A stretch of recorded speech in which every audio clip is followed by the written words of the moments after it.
The 2001 American League Cy Young voting wasn't even close. Out of a possible 28 first-place votes, Yankee starter Roger Clemens received 21 and convincingly won the Cy Young Award. 3 other pitchers received at least one first-place vote, but Clemens was the clear winner in the voting results. The voting should have been a lot different. Did Roger Clemens deserve to win the award, or did someone else deserve it? We'll get to that, but one thing is certain, it's that Clemens absolutely should not have run away with the award. It should have been much closer than it was. First, how did Clemens perform in 2001?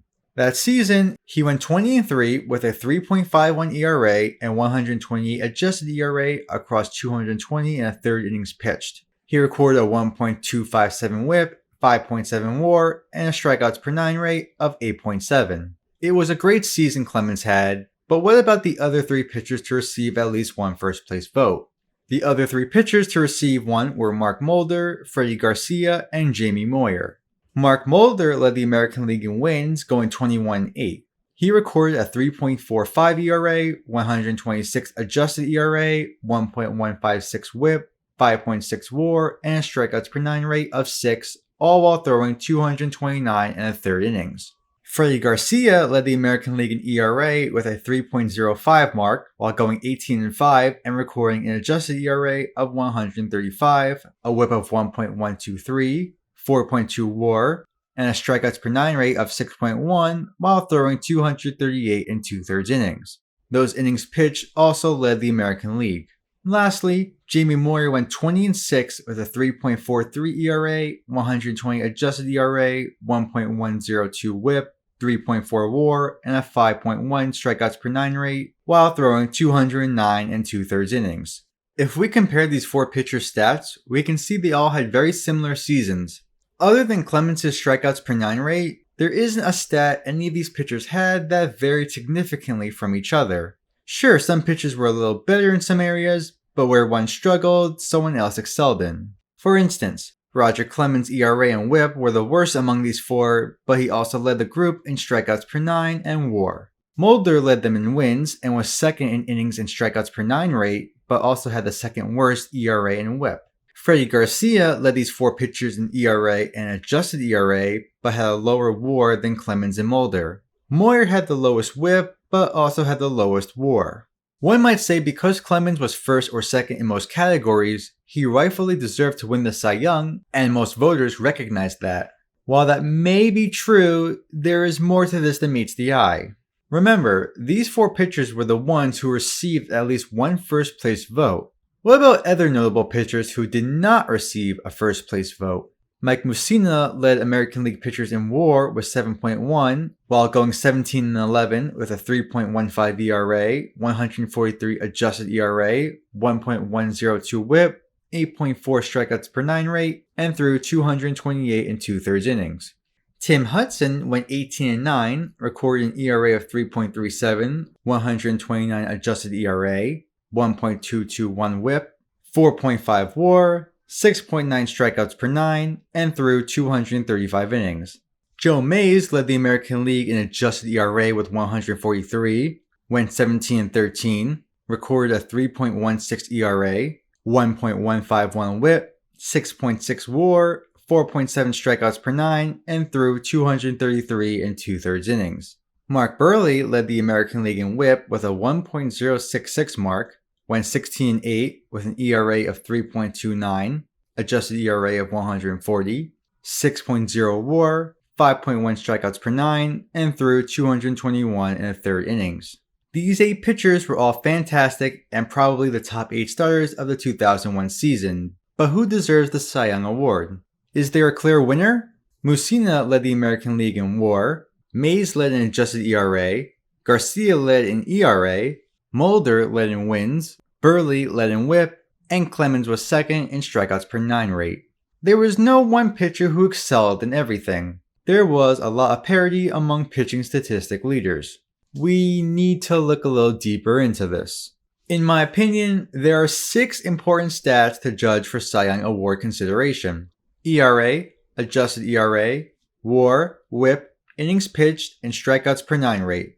I also believe team impact/storyline is important. For example, If a pitcher who's a Cy Young candidate helped bring his team from last place to first place, I believe that is key to consider for the award voting.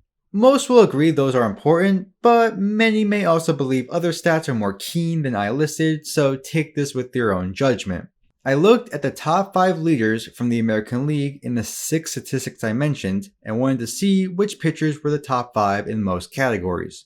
While no pitcher was top 5 in all 6, there was one who was top 5 in 5 categories, and that pitcher was Joe Mays. He placed in the top 5 in WAR, ERA, adjusted ERA, innings pitched, and WHIP. 3 pitchers, Mike Mussina, Mark Buehrle, and Freddie Garcia, were top 5 in 4 categories, but nobody matched Mays' feat. Does this mean I believe Mays should have won the Cy Young Award? Well, it's more complicated than that. Mays may have been a top 5 pitcher in the most important statistics, but how much better was he than others? For this, I would like to compare Mays to the other 3 pitchers I just mentioned, Mike Mussina, Mark Buehrle, and Freddie Garcia. All 4 coincidentally were the top 4 in ERA and adjusted ERA. All were within less than a quarter ERA of each other and less than 10 points in adjusted ERA. It was that close. While Garcia led all pitchers in innings, he only threw 17 more than the pitcher in this group with the fewest amount, Mark Buehrle. Again, everyone was super close within each other. All 4 were top 5 in WHIP, but Buehrle and Mussina were the clear 1 and 2, edging out Garcia and Mays. Mussina, Mays, and Buehrle were all 1, 2, 3 in WAR, while Garcia was outside the top 10. Mussina had a 0.5 lead over Mays, while Mays had a 0.6 lead over Buehrle. Advantage Mussina. Lastly, Mussina was the only pitcher in this group to crack the top 5 in the American League in strikeouts per 9 rate. In fact, only Garcia was also able to crack the top 25. Based on this information, all 4 were super close in ERA, adjusted ERA, and innings pitched. Mussina and Buehrle had a slight edge in WHIP, while Mussina had the edge in WAR and strikeouts per 9 rate. Lastly, were there any overarching storylines surrounding these 4 pitchers? Mays and Buehrle were on mid-80 win teams who missed the playoffs. Mussina was on a first-place Yankees team that blew out the second-place Red Sox. New York makes the playoffs with or without him. Maybe not comfortably, but they'd still make it. Lastly, Garcia is an interesting case. He was on the 116-win Seattle Mariners, the team that tied the record for most wins in a season in MLB history. Being the ace on the team that tied the record may be a contributing factor for Cy Young Award voting. It certainly looks good when you're the ace on one of the greatest teams of all time. While it's incredibly close, perhaps more close than any other award voting in MLB history, Mussina deservingly should have won the Cy Young Award with Mays, Garcia, and Buehrle rounding out the top 4 in that order.